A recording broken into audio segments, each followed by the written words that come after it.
Meetings take up a huge part of the workday, but too often they leave people wondering why they're there in the first place.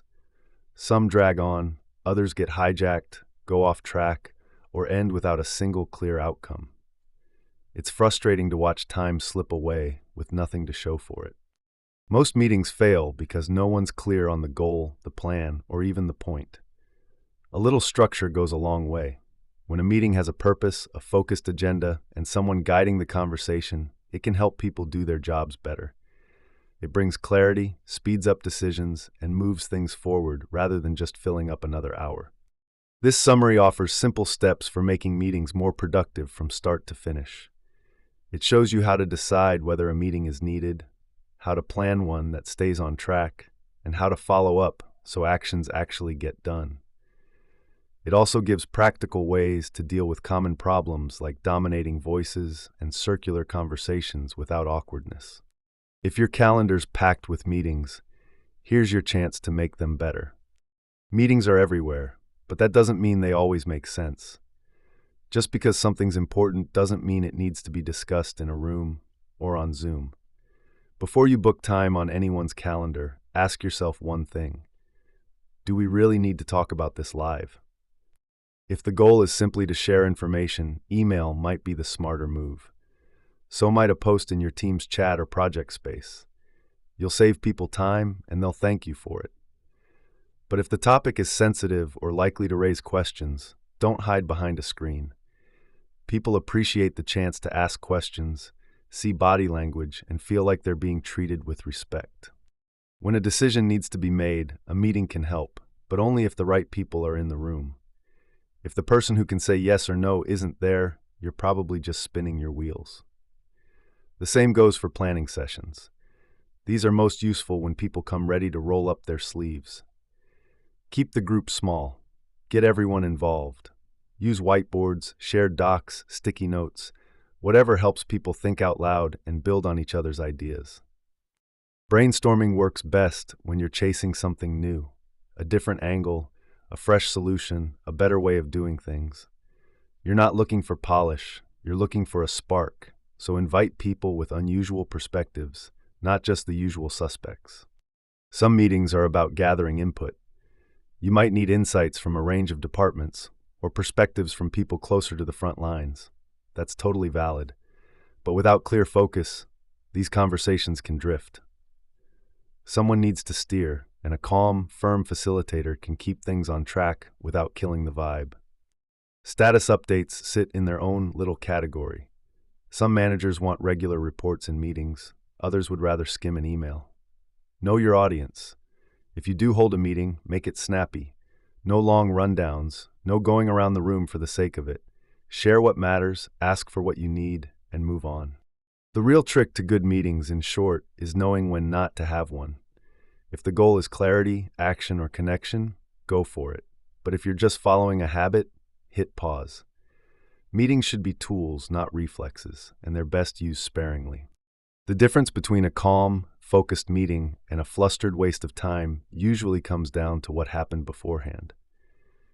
If you want your meetings to be productive and your presence in them to build trust, influence, and momentum, preparation is the baseline. Start by being clear on why you're calling the meeting. Is there a decision to make? A plan to shape? A problem to solve? If you're just doing it because it's that time of the week again, you might be about to waste everyone's time. Meetings without purpose go nowhere.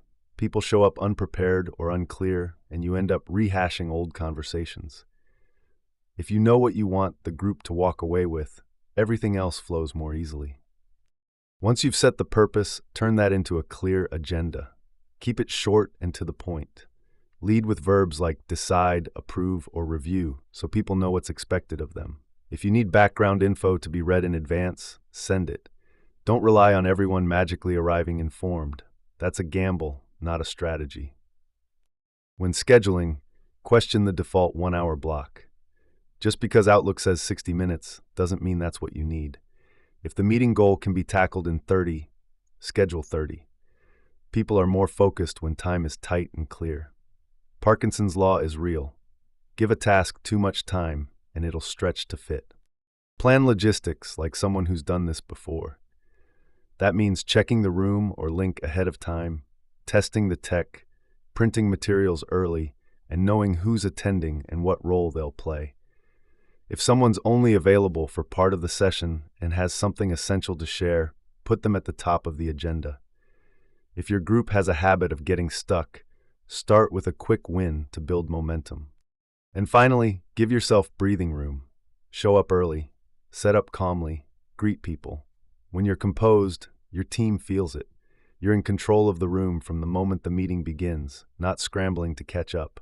That calm confidence is noticed. People often judge your leadership not by what you say, but by how you run a meeting. Good prep makes you look sharp, keeps things moving, and helps your team get real work done. So take the time to get it right before anyone even walks through the door.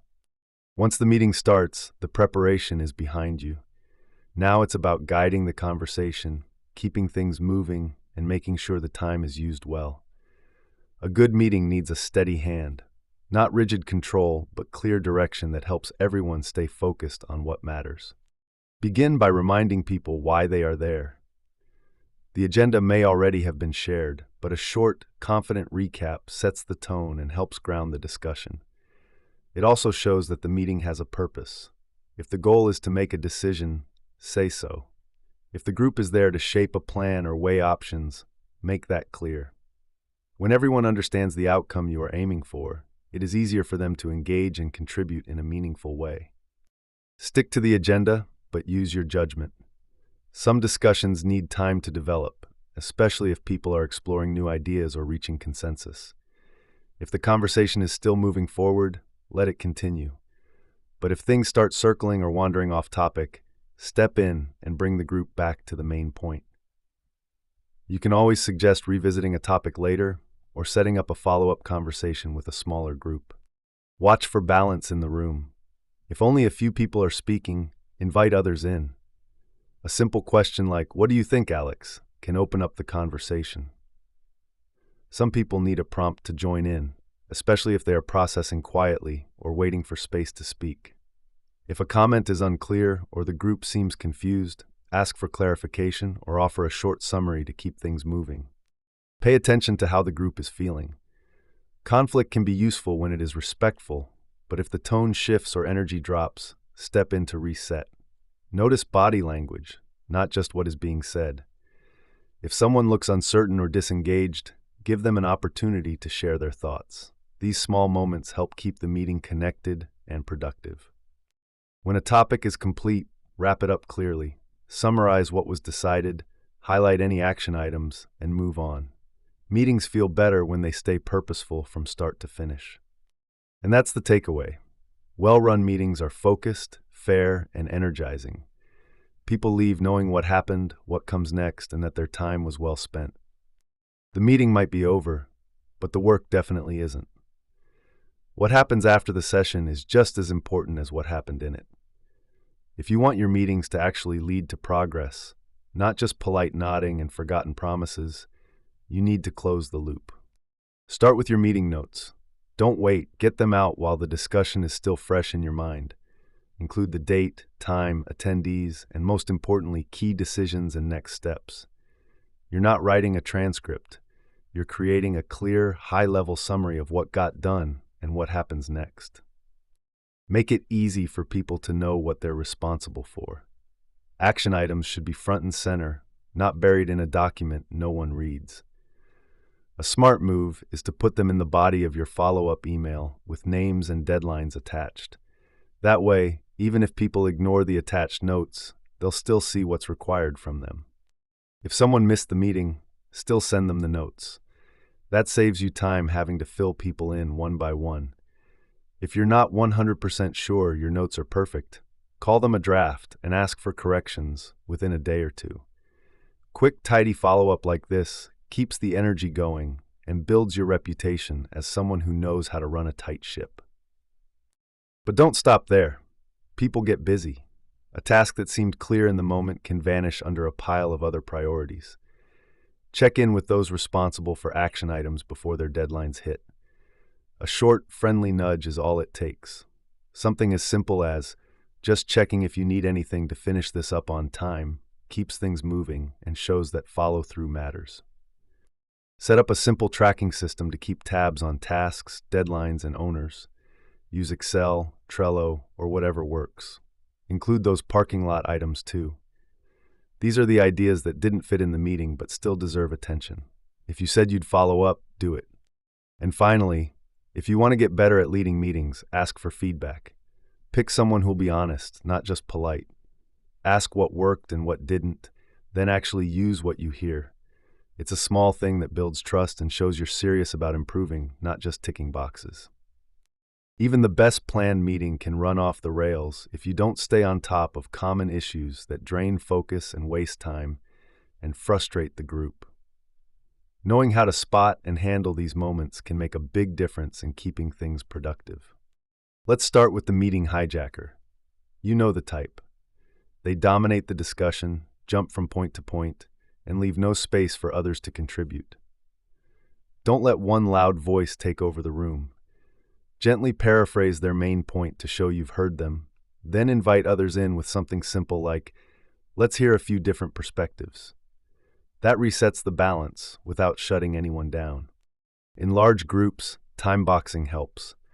Let people know up front that you want to hear from everyone, so you'll be keeping contributions brief. You can use a timer if it suits your team culture, or just set the tone by modeling short, sharp comments. And yes, skip this move with senior leaders unless they've signed off on the approach. Then there's the multitasker, the one glued to their phone or laptop while the meeting carries on around them. If it's your peer, ask them directly for input to bring them back into the moment.